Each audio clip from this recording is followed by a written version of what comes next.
This week on Hope City Overtime, we take a look at the difference between modification and transformation. Make sure that you like, subscribe. You might want to share this one with a friend. Let's get it.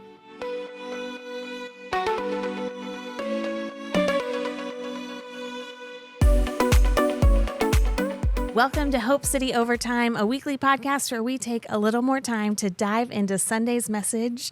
And we're here, first podcast of 2025. Woo-hoo. Let's go. 2025. I feel like I'm still mentally adjusting to saying 2024 instead of 2023. And now it's like, oh, we're already in 25. Yeah, I normally get it right sometime around November, and then I got to switch it again. Yes, That's my life. Yeah. Right. Once we're finally there, it's already ready to change again. Yeah. But we made it to 2025. Hard to believe. I still feel like we're stuck at 2020. So it's just like, oh no, we're 5 years past that, half a decade.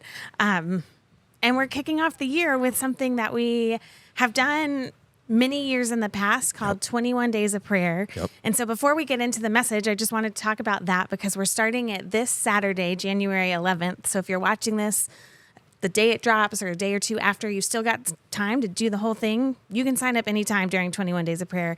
But talk a little bit about what this is. Why are we doing 21 Days of Prayer? What are we doing for 21 Days of Prayer? Yeah, so the hope with 21 Days of Prayer is that we would kind of jumpstart people's prayer lives. Like for a lot of people, prayer is this intimidating thing, and not just prayer, but like developing a consistent rhythm of prayer becomes this intimidating thing. They don't often know how to start, where to start, what it looks like. And then for those who maybe have a prayer life or are seasoned in the faith, sometimes they just need a jolt at the beginning of the year. So what 21 Days of Prayer are is it's our attempt to say, hey, we're going to pray collectively as a church. It allows us to kind of focus in on what those prayer points are, but also resource the congregation, the community to say, hey, if you're struggling with the prayer life, here are a couple things. It just allows us to really kind of re-examine. Like you go to most people go to the doctor once a year to kind of to examine where they are health-wise. 21 Days of Prayer is our chance once a year to say, okay, where are we at with our prayer journey? Let's get all on the same page and let's move forward. So, some people have different approaches to 21 Days of Prayer. Our approach has always been, hey, how do we do something that help people develop rhythms that are consistent beyond the 21 days? Yeah. So our focus is not just the 21 days, but that this 21 days would kickstart the rest of your year. So we try to create rhythms and systems and help you create rhythms and systems that are sustainable outside of the 21 days. So, find a place, find a program, find a process that works for you. And then how do we kind of keep you accountable to that? And then what we do is when you go to the website, you can also sign up for 21 days worth of prayer prompts to kind of keep everybody on track. So that's kind of what our 21 days approach is. Yeah, I'm excited about it. Do you remember why? I hope I'm not making up this detail, why it's 21 days? Yeah, because normally there was a common thought that it takes 21 days to create a habit. Oh, yeah. So that was the common thinking back in the day. So it's 21 days to make a habit, 21 seconds to break it or something like that. Yeah. But Jeez. So sometimes people think that it's like this super spiritual thing because like 7 in the Bible is the number for perfection and 3 is the Trinity and multiply them together. No, it's simply because science has shown that doing something every day for 21 days helps it become a habit. And so we just want to set everyone up at the beginning of this year with that prayer habit. So you can find all of these resources and sign up to join us in the description below this video. Or if you're listening on Apple Podcasts or wherever you get your podcasts, that's on our website, hopecityclt.com/21 days, 21 days. You don't spell it out. So many things you can do with numbers, but we would love for you to join us. Even if you're watching this later on, you can jump right in. We're really excited about this. Yeah, the website includes some great resources, again, to help kickstart that. If you need to figure out, like, how do I pray? A lot of people are intimidated, like, oh, John, I don't know how to pray for a substantial amount of time. There's some resources there to help direct that time to make it easier. Yeah. There's one we took an hour and broke it into 5-minute blocks and like, do this for 5 minutes, do this. And then you designed a really beautiful hourglass to go with it. So check all of that out. We're excited about it. Great way to kick off the year. Sure. And now I have the question that everyone's been asking, 2025, do you guys have any New Year's resolutions? Want to go first? I think one that my wife and I have been talking about is wanting to spend time with people who matter to us. And I feel like that sounds really deep, but in the same vein, do we just, otherwise you get so busy doing so many things and trying to accomplish tasks, which I would naturally say I'm probably more of a people-oriented person rather than task-oriented, but just in different seasons of life, right? We get pulled into trying to get a lot of things done. So that's something we've definitely talked about wanting to do. Yeah, obviously I gotta like that. lose some weight too, but I'm not gonna sit here and lie to you that I'm gonna go to the gym consistently or something like that. That's okay. We're January 6th recording this, and probably half the people who said they are not going already. Absolutely. So. I've never been a big New Year's resolution guy. I've tried to contemplate focuses for the year. Like what am I going to put my time and energy into? And so some of those have been predetermined for me by the nature of the season that I'm walking in. So we're really excited about that. Our focus this year is really to step fully into what God is calling us to build as a community. So Jess and I are really excited about that. And then our boys, we have a couple things that we're kind of focused in on for our boys. So I don't know. I've just never been the guy that sits down and writes the list, probably because I'm the guy that probably would not do half the list. Same. Which is so funny because you are a very much when it comes to leading the church, we kind of look at our year starting in August to August, but very much a figure out your goals, write the objectives, define the key results that show if you get them.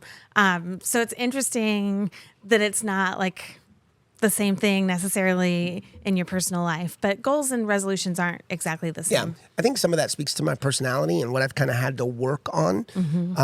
Goals and resolutions, things of that nature, those never came naturally to me. I'm more of a creative. I at a younger age, I would say I'd probably get fueled by being driven by the seat of my pants type of, the chaos of a moment and finding creative solutions and moving through it. But I will say that I've had to really work hard and specifically in the area of my ministry and call to say that can only get you so far. So the Lord's had to work on me on that. It just hasn't bled over to my personal life, apparently. But I mean, again, there's more structure than there's ever been. I just don't. Yeah. I don't think it's a bad thing. Yeah. I just thought it was an interesting observation. For sure. For sure. I want to write more letters. Nice. Yeah. So I'm kind of a rhythm person. I'm not necessarily a resolution. Those may be the same for a lot of people, but a lot of it, I love January just getting back into rhythm because from Thanksgiving to New Year's, it's basically a blur. Yeah. Why even try almost? Because you just have different things going on at night. You're traveling. People are coming to visit. So I get excited for January and just kind of to get back into a lot of the rhythms that I like to have. But a new thing for this year, I have 4 nieces and nephews, and I want to write them more letters in the mail, especially as some of the older ones are starting to learn to write. And that's awesome. So I'm trying to write 1 letter a month. Oh, nothing too crazy, but so are they handwritten? Or are you typing? Yeah. Okay. No, handwritten. Handwritten. Cool. Yeah, which I love. I like writing letters, but I'm not consistent with it. So that's my goal. That's awesome. Just rotate. So each of them will get 3 this year from me. Wow. Yeah. Well, if they watch the podcast, it just ruined the surprise. But I don't think they're watching podcasts at 5, 3, 2, and 12 weeks. They're probably not all reading letters either, but their parents can read them to them. not in the target demographic. We would need Bluey references. Yeah, Bluey, Spidey. There you go. Yeah, Disney princesses are real big right now. Okay. So anyway, that's my New Year's resolution. And I don't have any problem with resolutions, but I do think kind of to the point that you got into in your message on Sunday, we can step into a January, step into a new year and get so hyper-focused on this is going to be the year this, and we want to be disciplined, we want to be dedicated. And you really said we're asking the wrong question. It's not what do we want the year to be, it's who do we want to be? And yet, even with that, I think you can be like, oh, okay, so this is going to be the year that I am going to be the person who goes to the gym every day. Yeah. Or we can even hear that and reframe it. But that's not what you mean when you say, ask who you want to be. So what would you tell someone who's thinking, okay, so what do you mean? Who do I want to be? How do I think about that in January?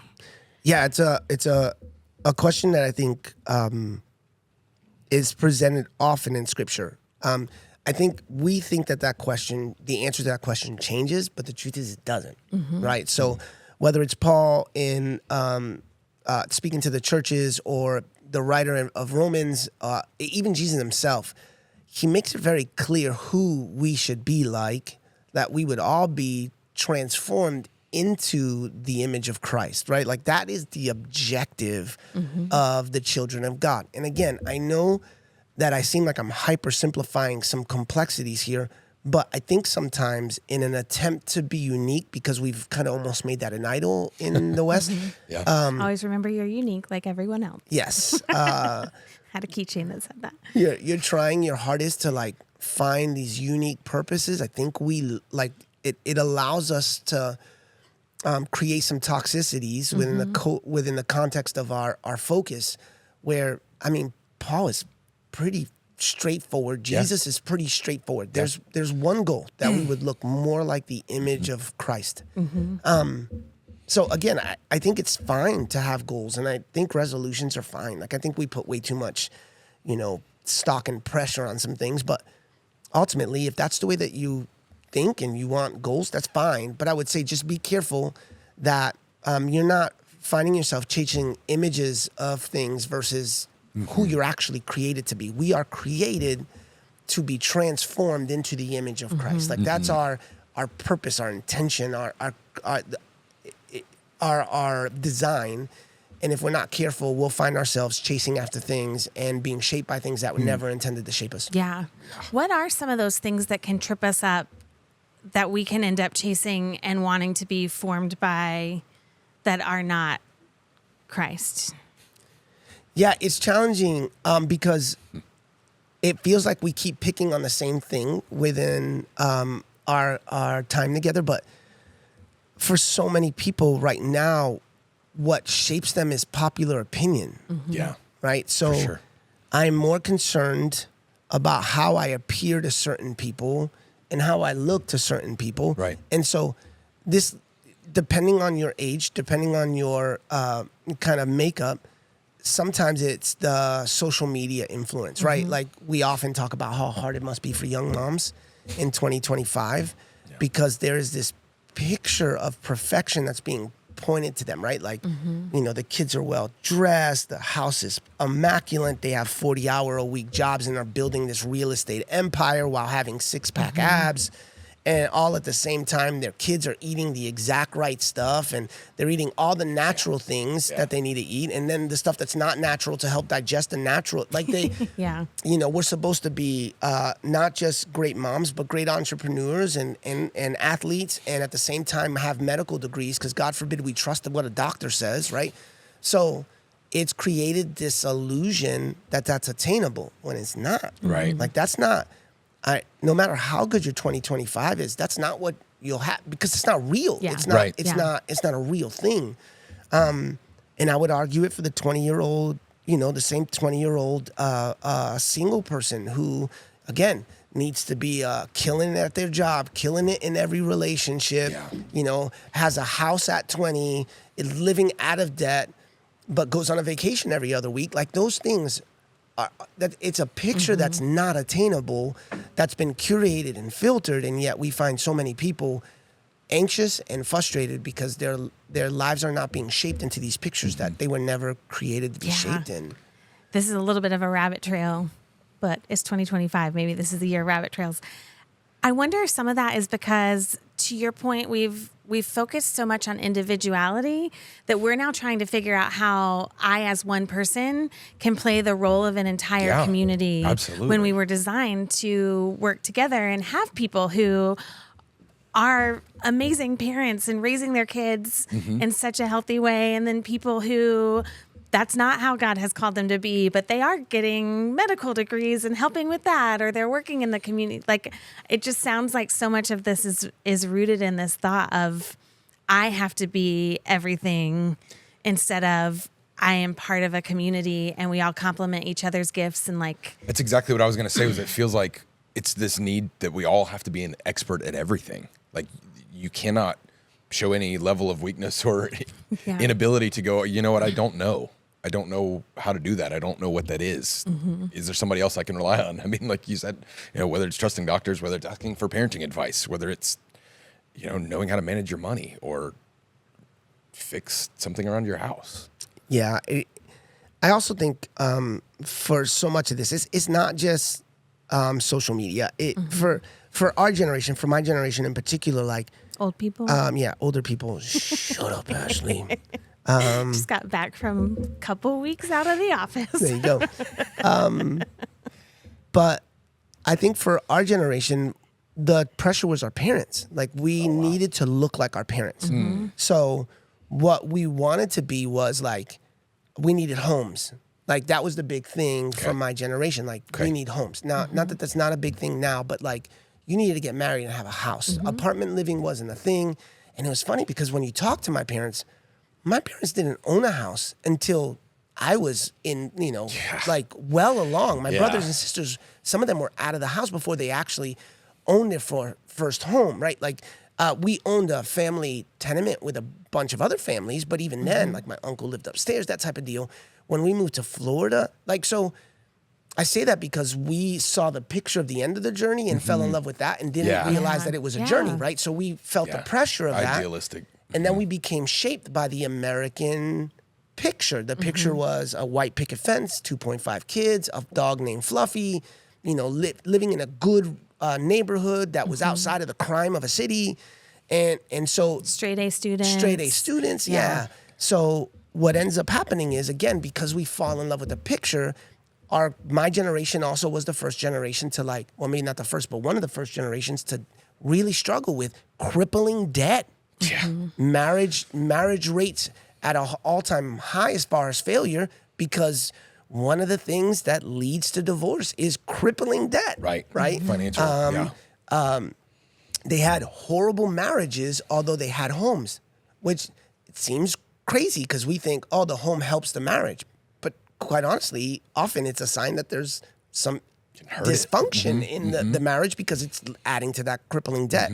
So I know we tend to harp on kind of social media and some of the pressures that way, but I would argue all generations have had to fight with chasing after pictures that have been curated for them without considering the people who know us the least seem to be shaping us the most. That statement hit me some kind of way yesterday, because not only are we allowing people to have influence that shouldn't have influence, but it also can prove that even when the people that we know the closest, even more specifically our relationship with the Lord, who's supposed to be defining who we are, can be so lacking when there's no relationship there.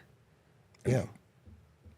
How do we expect to be more like him if we're not deeper in connection and relationship with him? Absolutely. That hit me so personally. Yeah. That's good. We're going to sit there for a long time.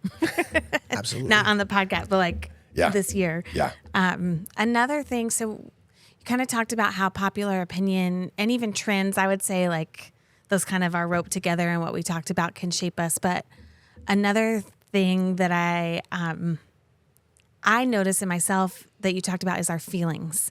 And so much of the way I was brought up is, maybe in the past people were taught to kind of hide their feelings. So then it became, you don't need to hide them, like recognize and be able to name how you're feeling in a situation. But then that moved to almost like, and then allow yourself to be controlled by how you're feeling. Indulge in the feelings. Yeah. So I actually think it's not good to just pretend that they don't exist and that they'll go away, but it's almost become this thing, at least for me. And I know some of the people that I know well enough that we talk at this heart level, that it can become, like, oh, I'm feeling anxious. Right. about this situation. So I'm going to let that anxiety actually dictate the way that I behave and the way that I'm formed. Yeah. And I'm going to avoid these situations instead of stepping into them. And it does over time form you. Is this something, I mean, I know you mentioned this, that you have recognized as well. Yeah, I used a phrase that I wish I had more time to kind of dissect. We have made secondary things primary things, right? So what I mean by secondary is your appetite is a secondary thing. You're like, well, John, that's not true. Like, I need to eat. Needing to eat and needing nourishment is not the same thing as an appetite. Yeah. Like, I can have an appetite for chocolate and eat nothing but chocolate and never satisfy the actual need, which is nourishment, right? Yeah, which you can get through an IV and not actually, like, Absolutely. which we hope no one has to. Yeah. Absolutely. So I say that because what we've done is said, no, like my appetite for chocolate is what defines who I am, right? So to take that to the point that, I mean, it's 2025. Let's get some clicks here, right? Sexual appetite, right? Now this thing that I would argue is secondary. And what I mean by secondary is I do believe that God has created us internally, right? With this, not just desire, but need for procreation. We cannot live without procreation. Yeah. Right. History stops without procreation. Right. That is a primary thing. The way that we approach sexuality is a secondary thing. It's not primary, it's secondary. But we've now made that primary. So we are building our lives around appetites versus building our lives and allowing the Spirit of God to transform us from the inside out. So I think that becomes a bigger issue. How you feel is secondary. And I know that sounds totally contradictory to where we are in like a total contradiction to where we are culturally, because feelings have become this. Now, just because something is secondary doesn't mean that it needs to be ignored. Right. So don't hear me on that. I do believe that we should be people who are better about recognizing, identifying, dealing with our emotions and feelings. But with that said, understanding that all of those things come from a place, and that place is primary. And if you're not concerned, and again, this is where I tend to get a little bit of a soapbox, we are more concerned with looking good than actually dealing with the core issue to be good. Yeah. So that modification of behavior, the modification of appearance, ultimately ends up covering a bunch of junk that at the end doesn't fix the issue, and we end up with that toxicity eating us away. Yeah. You jumped way ahead. Sorry. So it's okay. That's We're going to okay. get to modification. I know, But I I'm know. really just, I know, it's good. It's just the message is very much in your gut and you're passionate about it. But I am going to back us up just to ask this question. If someone recognizes that they are allowing their feelings, or I would even say our heart, because a lot of times what we hear is follow your heart. Yep. Like just follow your heart. Your heart knows, like, that's the way to go. What Scripture said is the heart is deceitful above all things. So how do we, like, I know you can't fix a whole habit of years of making of a whole generation of people, but what are some ways that we can do to kind of take those feelings captive, to recognize the deceptiveness of our heart when we realize that we're being led by our feelings and formed by our feelings? Yeah, well, I mean, you kind of said it in the question. We have to learn how to take hold of thoughts. Yeah. Like that, unfortunately, is a lost art. If there's a practice that I think you need to grab a hold of in 2025, maybe to learn how to grab a hold of thoughts and then leverage those thoughts and filter them at the foot of the throne. Yeah. Right? So it's not, this is how I feel. Now I'm trying to figure out how to handle what I feel. No. This is how I feel. I'm subjecting it to the person and truth of Jesus. Well, John, how do I know that? The Word is filled with ways by which God thinks about things, right? Yep. So, again, when we are slave to our flesh, is really, so we say heart. Paul would say, no, that's your sinful flesh, right? So when we're slave to our sinful flesh, we become subject to the thought. What Paul would argue is, no, the objective is that I would become slave to Christ. So every thought becomes captured. Every feeling becomes captured, and I'm laying it before the Lord. That is a gift set and a talent that unfortunately we've pulled out of the church, because what we've told people is, no, just be honest with your feelings. Well, That's one part of it. You want to be honest with your feelings. Yeah. But then what do I do with the honesty? Now that I've realized, man, I really hate my neighbor, and I'm dealing in harboring in anger and hate, and it's building bitterness that every time I see them, no matter how good my day is, my heart is is weighed down, and I'm thinking bad thoughts, and there's anxiety in me now. How do I capture that thought, lay it at the foot of Jesus, and allow His Spirit to shape us into a new creation? Yeah. One of the things that they taught us in seminary, this was specifically in the context of pastoral counseling, but I think it works in life, was to check in with yourself as you may be leading a counseling session and notice, because we're people too. And so I would say this is true in any conversation. You have these moments where you might just get ruffled a little bit, or you realize like, oh, my heart rate just picked up. Like they're talking about something that's actually an issue for me too. Or like they just hit on something where I have a sensitivity to be aware of them, even in the moment. Absolutely. And then to ask God, is this aligned with you? If not, where is this coming from? And then you don't have to like, while the person keeps talking, you're not then doing this immediate huge deep dive, but then having time to go back, whether that's at the end of every day. Like I try to make a practice of reflection at the end of the day. Like, where were some of these things that this popped up? Why did I get defensive in this moment? And spend time in prayer, but learning to recognize when they happen and the way that they physically can actually cause a physical change in you. And then immediately in the moment be like, is this from you, God? If not, I surrender it. And then spend some time working on it. It's just I try to get real practical. It's been helpful for me. That's good. Being aware your thought life changes so much, right? Because knowing what's going through our head, it's that, I think I'm always reminded of in Freedom Group, I'm forgetting the phrase now, but it talks about choices lead and feelings follow. And Pastor Mike used to talk to us a lot about that, undermining that. Okay, so wait a minute. So we make a conscious choice, and we stop and we pause, and even reflect on how it's made us feel, and being aware of those emotions and those thoughts. That's so good. I've led the Freedom Group 9 times, and I've never pulled out that phrase from it. It's so good. Yeah. Advertisement for Freedom Group. Yes. Check it out in February. Please. So you brought up Paul, and you talked about how, like, I can't remember exactly what you said, something about being a slave to God. And I love that imagery because it's so strong. He also in Galatians 2:20, which you brought up on Sunday, says, I have been crucified with Christ, and it is no longer I who live, but Christ in me. Talk about what he meant by choosing to say, I have been crucified.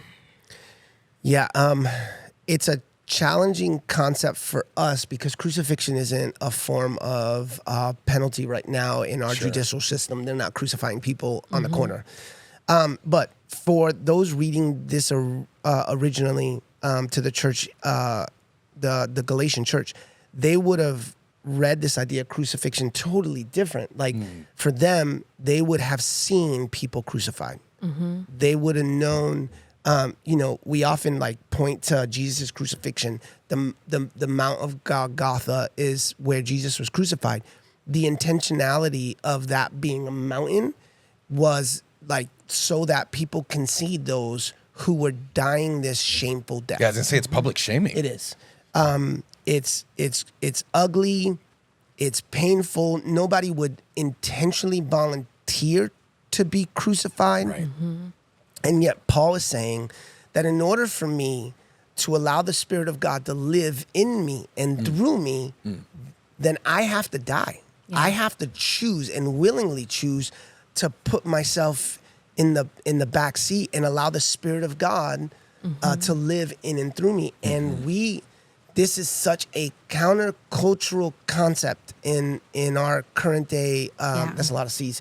In our current day culture, it just is. I can't tell you how many conversations I have with believers and non-believers alike that you can tell the thing you're struggling with is really this idea of dying to self. Right. It's become such an issue that churches collectively, if we're not careful, we've seen this seep into some of our gospel. Like it really has been a gospel of modification. We're not there yet. I know we're not We're there almost yet. there, We're though. We're getting there. But we really have become people who are like, how do I live life where I can be, and I've heard this, how can I live life where I can be true to myself, but also true to Jesus? You can't. Yeah, no. Those two things are warring at Right. each other. Yeah. Like Paul says that there's a sinful nature and there's a Spirit of God living in you. And John Hernandez paraphrase, the dog you feed is the dog that grows. Right. Right? So, like if you willingly choose to try to figure out this balance, there's no such thing. So what you will find is, and I've So seen you this. cannot serve two masters. You can't Yeah. serve two masters. Jesus says that about God and money, Right. but that's true of Right. God and anything. Well, Absolutely. Paul says about dying to self. Yeah, So like yeah. you said, it's literally in scripture, verbatim. It's an attempt at transformation without surrender. And the problem is it doesn't happen. Right. It doesn't happen. You're just putting Band-Aids and stickers on things that need real transformation. Right. Need to be dealt with. I think so often I was trying to figure out where it comes from. It may even be Romeo and Juliet. Stick with me. Like, I feel like that is kind of culturally one of those stories we read a lot that's this like idealistic, picture perfect vision of dying. Like, even though it's like totally messed up, but it's still Yeah. this like, oh, I'm going to kiss my lover's lips and get the poison and then fall asleep and like, It's romanticized. and then I'm dead. And Yeah. and so I think sometimes that seeps into the way I think of what it means to die to self. Like, oh, if I just wait long enough and like fall in love with Jesus, then I'm just going to fall asleep and I'll be dead to myself and alive with him. But the picture of crucifixion, it's violent. It takes time. It does. Jesus was on that cross for hours Yeah. and he even died more quickly than a lot of people who were crucified. It's not something that's going to be without pain. Yeah. It's not something that's going to be without struggle, and it's not something that happens in an instant. Yeah. I mean, we're justified in an instant to go straight to back to the freedom group. Like in a moment, God gives us the record of Jesus, but he says that sanctification or becoming like him is a process that takes a lifetime. And so when you talked about it that way, that was so helpful for me to be like, no, it is violent. Like, Yeah. Right. And I go a step further because, again, we are a culture driven by feeling. You will never feel like crucifying yourself. yeah. That is never going to be a thing. 'Cause You're it's never gonna uncomfortable. you're never going to wake up one day and be like, I can't wait Right. to deny Right. the sinful nature in me. Right. So I think that that's, to your point, it's uncomfortable and it's a challenge for many believers. Yeah. What has, this is going to get a little personal, but that's what we do here in Hope City Overtime. What has it looked like in your life to willingly choose to crucify yourself? I think crucifixion is a public thing. What I mean by that is it's one thing to say I'm crucifying myself. I do believe that there's a private, personal part of the journey. Yeah. Every and we'll talk about this in the coming weeks. Every time I bow my head to pray, confession is a part of that process because I am in need of forgiveness. But what we also know about confession is scripture is clear that true confession to Jesus brings forgiveness. But then when he talks about healing, he says, confess one to another. So there's a public part of crucifixion that's necessary. There needs to be those who you trust, and you can trust with your life and with your heart, that at points you're leaning in and in moments of weakness are able to pick up a phone and say, bro, I'm struggling with this. Yeah. There has been tough conversations where I've picked up the phone and said, man, I'm envious of this thing. I'm struggling with anger in this moment and bitterness about this thing. Had a conversation with somebody recently about a relationship in my life that is built up some things. Now, again, hear me. We paint a picture sometimes that everything is always fine, and it's a bad picture. Like, Right. you just got to hear, and I hope you hear from this pastor and from this team that we're not trying to project perfect pictures. There are moments where I got to pick up the phone and be like, yo, this guy said something and it really hit a muscle in me that I don't like. Like there's something about what he said that's driving me nuts. Now I'm maturated in the faith usually enough to know that it's less about the person and more about me. So I'm asking the questions of introspection. Like, bro, what is it about hearing this that's flamed up this emotion in me that I know is my flesh and is not the Spirit of God? So I do believe that a part of crucifixion is private, and then a part that we often fail in is public. And I'm going to argue that we need to learn how to nurture the right relationships, because this can't always be your pastor. Yeah. This has to be friends. I say that because as a pastor of this incredible church, and I love these people and I love so many of them, there is no way that I can play the role of confession. Like, if that's we would have to shut the church down and I would have to do nothing but sit in a room, which again, in some faith journeys, that's what they do. Yeah. That's just not what we believe. Full-time. Yeah. So we do need the people in our lives that we can foster the type of relationships where they can be real with us, we can be real with them, and we're asking tough questions. I think that that's a big part of the crucifixion process that we do not lean into. Yeah, that's really good. Man. Yeah. I think admitting when we're wrong to like you said to people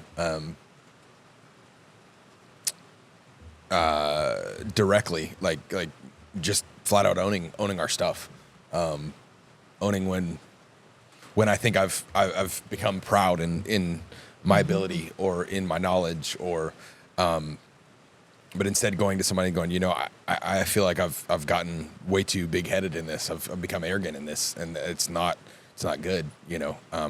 Recognizing I need the Lord's help. I'm only capable because He's given me strength and because of the wisdom and the power that comes from Him. So being in that place of being vulnerable, to your point, is it's uncomfortable, but it's so necessary, because it's the only way that we allow ourselves to be shifted and changed. Because otherwise we're hardened and we're immovable. We stick in our own ways. Yeah, I'm reading a book right now about shadows and how one of the ploys of the enemy is to stand between you and Jesus. And what that creates is shadows that we hide in. And the only way often to uncover those shadows is confession. And not just, again, confession to Jesus, but confession to one another in order to come up from underneath those shadows. Wow. Yeah, that's so helpful. I feel like for me, the way I thought about this question was in the same vein, but a little different. But it does kind of come down to confession. I noticed the place where I struggle with this the most in this season is that I am an introvert, and I would be happy by myself for a very long time before I would ever I should talk to someone. I know this because I went through COVID and was like, this is great. not the sickness part of it, but like the being alone all the time. And so what can happen is that sometimes I can overexert myself, but even sometimes I'm not overexerting myself with people. God's just asking me to stretch in that area. And if I'm not careful, I get resentful because it's just not natural to me. And so where I feel like recently He's been asking me to continue to allow myself to be crucified is to acknowledge when I'm starting to feel that way, instead of just picking myself up from the bootstraps and doing it. And then always ask Him, is there a place where I'm not resting? Is there a place where I've taken on more than you've asked? Wow. And then if there's not, help me to love these people the way that you do. And to your point, I have 3 great friends. We call ourselves the Core 4 because we're dumb, but we have a check-in Zoom. We all live in different places. So we have a check-in Zoom once a month in a very active group chat. And it is constantly this sort of stuff is being shared. Hey, I've got this thing tonight and I'm really not feeling like it, but I know the Lord is creating opportunity. Please pray for me. That it doesn't even have to be this long drawn out every time. I have something to confess. Well, and when you get comfortable with the people, and you get comfortable with the act of confession, you'll find that it's actually it gets easier and easier and easier, because there's not this anticipation of oh my gosh, if I tell them I'm going to shatter their picture of no. My boys know who I am. They know who I am. They know how I struggle. And it's funny because it's at a point now where with some of them I can make a phone call and they know before I say anything. They'd be like, oh. They know because I can tell by the way you're breathing. Yeah. I know because it's a Monday. If you think that's strange, but if I call on a Monday in a weird time, they're like, well, you should be doing 4 things, but you're not. You're calling me. What's wrong? And that a lot, again, it's a muscle that you build. Yeah. It's so helpful. We've arrived Where you've been wanting to go all morning. I'm sorry. No, it's good. I mean, it's kind of what everything has been talking around. But you hit this so hard on Sunday, and I think that just the way you said it was so helpful. You said we've become a people of modification. Yep. But God calls us to be not modified, transformed. Talk about what you mean by modification, and then I would just want to have a conversation around the difference between modification and transformation. Yeah, so I actually used an illustration in first and third service, but not in second. And David was laughing at me about it, but because it's kind of his thing, cars. When we were in high school, and I say we loosely because I didn't own a car until I got out of high school, but school bus people. Ooh. Anyway. I love that you always said you drove the school bus. Yeah. Which gave me such a funny mental image. Yeah, You're like, I drove the school bus. I'm like, please, I hope you didn't drive it. I rode that bad boy, backseat every time. But friends of mine would get like their parents beat up, Chrysler, Town and Country, like these big old cars. And at Ely High School in particular, like the bigger the car, the better. And, the car was maybe worth $600, but just because you could just junk it for the scrap metal. Yeah. Engines were always a mess. But what they would do, like priority 1 was a sound system. Priority 2 was the rims. So these guys heard and seen. Yeah, these guys would drive like, $500 cars on $5,000 rims. Yeah. With $3,000 invested between subwoofers and a speaker head unit and everything. Every conversation was about like the newest modification. We talked about Flexstone. Now I'm really aging myself, but if you're my age, there was a season where everybody put Flexstone on their dashboard. It was like spray paint, but like looked like rock. And I had one friend in particular that modified the inside of his dashboard, his steering wheel, head unit. But he had a rusted out hole on the passenger side, so you couldn't put your feet down. It was crazy. So what he was trying to do was make himself feel better by what it looked like, but the truth is the car was still a pile of junk. Like half the time it didn't get to where it needed to get to. It'd be running out of oil, radiator would be leaking, the car would be smoking, it would be loud, dragging stuff, not intentionally.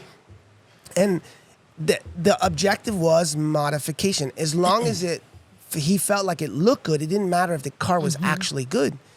And I do feel like we have fallen in love with modification, specifically in the Western church. We have fallen in love with modification because the objective is it's got to look good. As long as it looks good, I would even argue, because I know sometime on this podcast we tend to kind of pile on non-believers.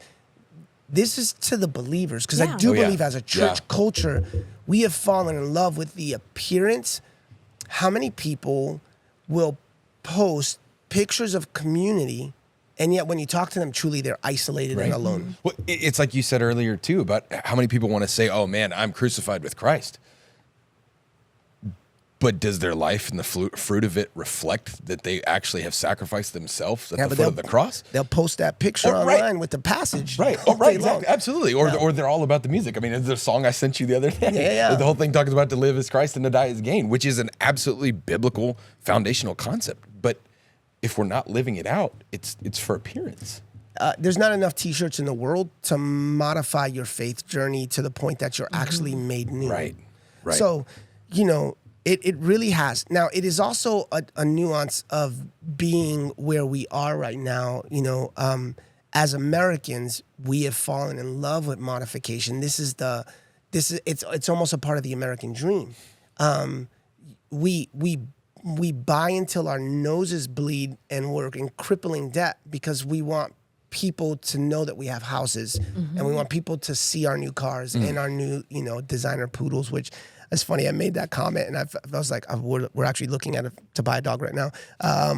But designer poodle? I don't know about a designer poodle.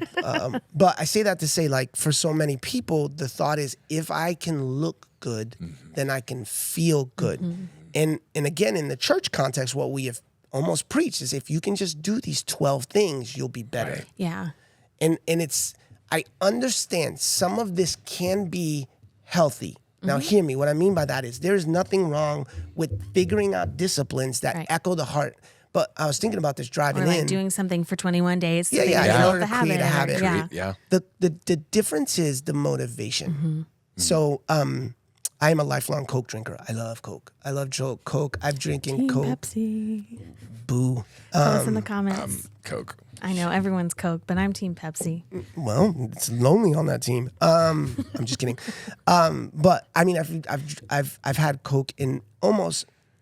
Every country I visit, one of the first things I used to love to do was, hey, let me get some Coke because the formula changes, and I've been to the Coke factory in LA and in Atlanta. I went and pretended the whole time that I was trying to steal a secret recipe. Yeah, because Team Pepsi. Anyway, that's another story for another day. I'm really cool. Keep going. Pepsi is responsible for burning Michael Jackson. Anyway, so I love Coke, and recently, there's been seasons of life where I've tried to just stop drinking as much Coke as I was drinking. It was to a point that it was sometimes a bottle a day. Like I could drink, not a 2-liter, but I could drink a Coke a day. Yeah. Usually that was my lunch order. I'd have whatever and a Coke. And frustrated when people say Pepsi, and I'm like, no, it's not the same thing. Can I just have whatever? Anyway. Good grief. But recently, I've stopped drinking Coke. Here's the difference. Before that moment, it wasn't a medical issue. Like I could drink Coke and it didn't matter. I didn't feel anything. Recently, I've developed a little bit of a medical issue, and to the glory of God, I'm doing fine. But sat down after examining some things, and one of the things we noticed is that I was drinking some things, and I was intaking all of my sugar via drinks, and specifically Coca-Cola. So it got to a point where I had stopped for a couple days, and I'm like, oh, I'm not going to drink Coke. I'm not going to drink Coke. And then a friend came over. I'm like, oh, I've been really good. I'm going to have a Coke. So I had a Coke, and I flared up. This medical issue in me flared up. My hands were screaming. I remember that day, like going to sleep and right before bed telling my wife, like, I can't move my hands right now. Like, they're in pain. She's like, well, what did you do to this? Like, the only thing I could point to was the Coke. I have not had a Coke since. And it's because my motivation has changed. Like, it was ideal and I didn't see it, but the moment I saw it, the moment I felt it, now it's not an issue. I drink water with lemon. Sometimes I venture out and have a lemonade, but for the most part, because my motivations changed, then my behaviors changed. And I think what we're trying to do is we're trying to do the behavior change without the motivation change. Yeah. And that's where real transformation comes from. Yeah. Oh my gosh. That's so good. Yeah. So we're going to spend the whole year, we're going to be focused on this idea of transformation. We're not going to do one series for the entire year. But kind of to your point, there are tools that God gives us. You're like one of my favorite writers. I was like, John Wesley. You quoted him in the service that he calls spiritual disciplines or spiritual practices means of grace, because you can absolutely approach them with the same motivation you used to about giving up Coke. Like, it's 2025, I'm going to pray more. It's 2025, I'm going to be more generous. But when we're looking at it as like, I'm called to crucify myself, and the Holy Spirit is transforming me into the image of Christ. And here are some of the things that he's given me through his grace to be able to really allow him into that and partner with the Holy Spirit in that transformation. Right. Then we do have actual tools and practices that we can take up. And so just really quickly, I'm going to run through the list that you gave us, and we're going to spend a week on each one of them, I believe. We are now, because I said it publicly. No, I think we were.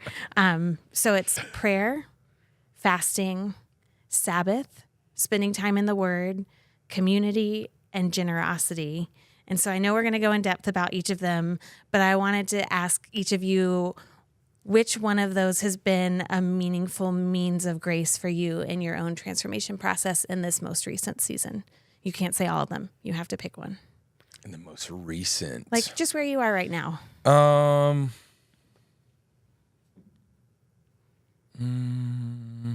would say the Word, most recently, because if, in all transparency, not a big avid reader, trying to do better, but just wait. Audiobooks have become my friend. Yeah, but being intentional about making time to be in the Word and go, okay, if I want to be transformed and I want to know what the Lord has said, and sometimes He does speak to us through an audible voice or through the Holy Spirit, but plenty of times He also says, read my Word and see what I've already spoken. And so taking time to sit down, contemplate what the Word says, pray over it, let it sink in, and also be okay with the fact that sometimes it's a verse or two or three verses. It's not always an entire chapter that has to become revelation in an instant. Sometimes it's just a verse or two. Yeah. And meditate on it and go over it and dissect it and let the Lord speak through it. That's awesome. What about you? For me, it's Sabbath. I'm just in a season where there's a lot of, even in downtime, there's just been a lot of stuff come up and people that I love that have needed help and care. And so learning how to trust God in the space that He gives for rest and trust that He can, this sounds so silly to say it out loud, but like He doesn't need me. He can handle these things as I still practice a rhythm of rest and not just like stopping and numbing. We've talked about this before, the difference between rest and numbing behavior. So not like binging a whole Netflix show and not actually resting, but finding those times and spaces. For me, it's usually getting outside in some way to Sabbath has been really meaningful in the last few weeks. It's a little challenging because you guys took both of mine. You can repeat answers. Yeah, it's somewhere between. The Lord is driving me back to His Word. Not that I was distant from it or anything of that nature. One of the beauties of my occupational call, for lack of a better term, is that I don't have a choice. I'm always in the Word, right? But we often talk about the difference between the Word for you and then the Word for the house. Teach, yeah, for sure. And we're pretty adamant as a staff, like, the expectation is that you have a personal journey with the Word. And so the Lord's been really just pressing me face down into His Word even more. So like, and some of it is actually, there's never a choice. It always kind of overflows to Sunday morning. And you kind of even saw some of that this Sunday where there was a moment where I'm like, these 3 words I can't get, but that's because that was some of my personal reading. But really, I'll pick a different one. I really have been trying to intentionally do some examination of my community. As we have changed and shifted, and as seasons do, and some responsibilities of mine have shifted, and kind of some of my relationships in my life have shifted. I had to be really careful that, like, I'm clearly defining in expectation, this is who my people are, this is where they sit. Because if not, it gets frustrating for them. It gets frustrating for me. What is the expectation? I do have a tendency of being the type of guy that I hold people at expectation levels that it's not fair. Like, and so I got to be careful of that from time to time. I just spend moments where I'm like, okay, well, this is where they're at. This is the level of community we're at with them, not just for me, but for my family. So that's been a big part of specifically the last several weeks as we've been taking some time to rest. I'm like, I want to move into the new year with good perspective and good boundaries as it pertains to community. Yeah, that's awesome. So now the question is, we've already talked about it, but where are we heading? Prayer. I can't. Don't sound so somber about that. No, I can't talk about prayer enough. Like, I'm excited about it. I think for so many people, why prayer is one of those keystones to these spiritual graces, these means of grace or spiritual practices, is because it really does give us direction. I remember a day and age where if I wanted to go visit my cousin in Massachusetts, we would get in the car and my dad would put on a map and they would plan out line and point every interstate exchange. They would sometimes even draw the pathway of the car. Direction was critical before we started the journey. In 2025, I never pull a map out, but I never drive without one, because even getting from, it's funny, I have driven between Hope City North and Hope City West at this point in the last 6 months, every Sunday at least 2 times, right? I will still click on my map to tell me how to get there, because I'm not just looking for direction, I'm looking for direction and the most efficient way to get there. Right. Avoiding obstacles. Right? So there's never a point where I'm not looking at the map, because even though I know the journey, there are moments where I want to make sure that I'm avoiding obstacles so that I'm not walking in and, people are looking around like, where's the pastor, right? So I say that because I do believe that that's a beautiful picture of prayer. Even though you've been in the faith journey for years, a consistent prayer life not just marks out the journey, but gives you insight into the obstacles that you will face. So to say, I don't need to pray as much as I used to is probably an indication that you're not going to the places that he wants you to go. Yeah. Right? Goodness. So I'm ready to preach it right now. Let's go. Well, gotta wait till Sunday. But we will start 21 Days of Prayer on Saturday, so make sure you sign up for that in the description down below, and then we'll be back on Sunday to hear an awesome message about prayer. I'm so excited. If you're already here on Monday, I can't wait to see where you are on Sunday with it. That will be at West at 9 and 11:30, and at North at 10:15. We'll see you then.